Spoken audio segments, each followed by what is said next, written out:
चलिए आज समझते हैं पेडिग्री एनालिसिस के बारे में कि पेडिग्री एनालिसिस होता क्या है।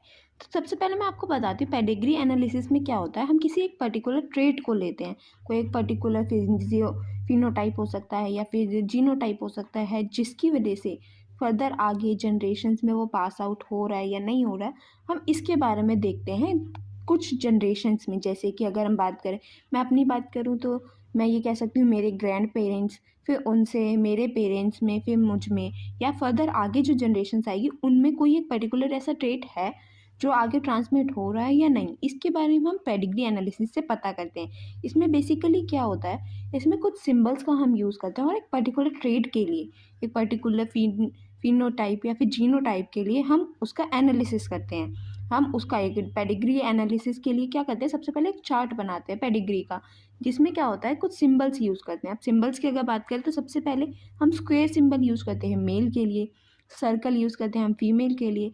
तो अगर कोई और अनस्पेसिफाइड जेंडर है तो उसके लिए हम डायमंड शेप यूज़ करते हैं। फिर उसके अलावा अगर कोई इन्फेक्टेड इंडिविजुअल है जिसके अंदर कोई पर्टिकुलर डिसीज़ है, जेनेटिक डिसऑर्डर है जो फर्दर ट्रांसमिट हो रहा है जनरेशन्स में, तो उसके लिए हम रेड यूज़ करते हैं। आप जैसे कि मेल्स के लिए रेड हम स्क्वायर यूज़ करेंगे, फीमेल्स के लिए रेड सर्कल, और अदर जेंडर है तो उसके लिए रेड डायमंड शेप। अगर मैटिंग हो रही है जैसे पेरेंट्स है, मदर और फादर का, तो उसको मैटिंग को शो कैसे करते हैं हम स्क्वायर में, फिर लाइन अटैच की जाती है सर्कल से। देन फर्दर आगे की बात की जाए, अगर रिलेटिव्स में मैटिंग हो रही है तो उसका सिंबल ये है, डबल लाइंस आ जाती हैं दोनों जेंडर्स के बीच में।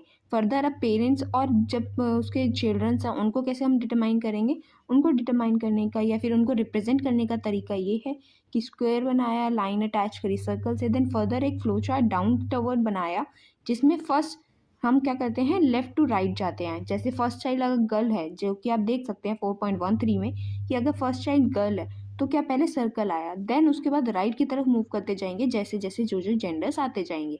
फर्दर अगर कोई इन्फेक्टेड इंडिविजुअल बन रहा है पेरेंट्स से, अगर कोई जो बच्चा हो रहा है वो इन्फेक्टेड है तो वो रेड हो जाएगा, वही जो हम चाहे वो अगर मेल है तो रेड स्क्वायर हो जाएगा, फीमेल है तो रेड सर्कल हो जाएगा। वहीं यही चीज़ हम यूज़ करते हैं पेडिग्री एनालिसिस में। इससे हम क्या करते हैं, जेनेटिक डिसऑर्डर्स को कम करने में या फिर उसको स्टडी करने में बहुत ज़्यादा हेल्प मिल जाती है। इससे फर्दर हमें आगे की क्या हमें उसका ट्रीटमेंट करना है इसके बारे में भी पता लग जाता है। जैसे कि आपको पता ही है कि डीएनए ही एक ऐसा चीज़ है जो फर्दर जेनेटिक इन्फॉर्मेशन को ट्रांसफ़र करता है। क्यों? क्योंकि जीन्स ही हैं जो जिसके ऊपर पूरा डिपेंड करता है कि जीनोटाइप या फिनोटाइप कैसा होगा। तो आई होप आप लोगों को ये समझ आया तो do let me know in the comment section, do like share and subscribe to the channel.